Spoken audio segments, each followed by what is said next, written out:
Now, number 3 is where I lose everybody. So, see ya. Toxicity.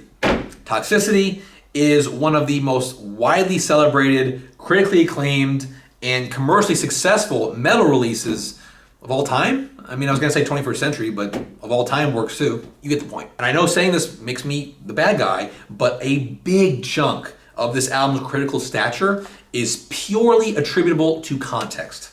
Context matters. Because let's face it, the rest of metal music in 2001 was...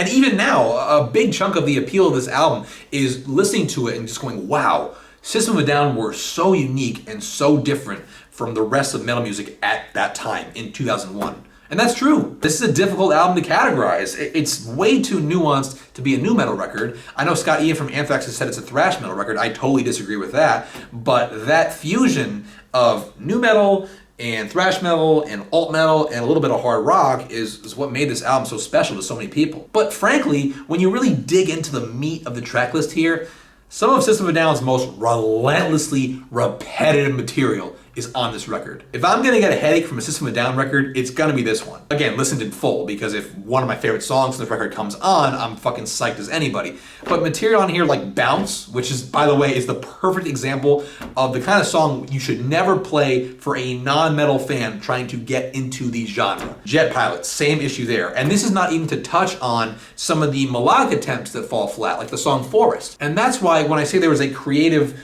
and musical growth from Toxicity / Steal This album to the Mesmerize, Hypnotize albums, the reason I say that is because songs like Forest would have worked in that era of the band because they refined that and just brightened their melodic sensibilities. People tend to conflate a few brilliant songs with a brilliant all-around album. It's a common mistake, and in this case especially, I mean, how could you blame them? The opening 1-2 punch alone of Prison Song and Needles is just fucking crushing, especially Prison Song, which has such a rousing political statement attached to it that's just as relevant now in 2020 as it was almost 20 years ago. And then Deer Dance keeps that energy up. Obviously, Chop Suey is one of the first metal songs that most people hear when getting into the genre. Aerials is completely one of a kind. There's a ton to like here, and I totally get that the glow that those few tracks create around the album, but we gotta evaluate albums as a whole. And I'm sorry, Toxicity is not System's best, despite what people tell you.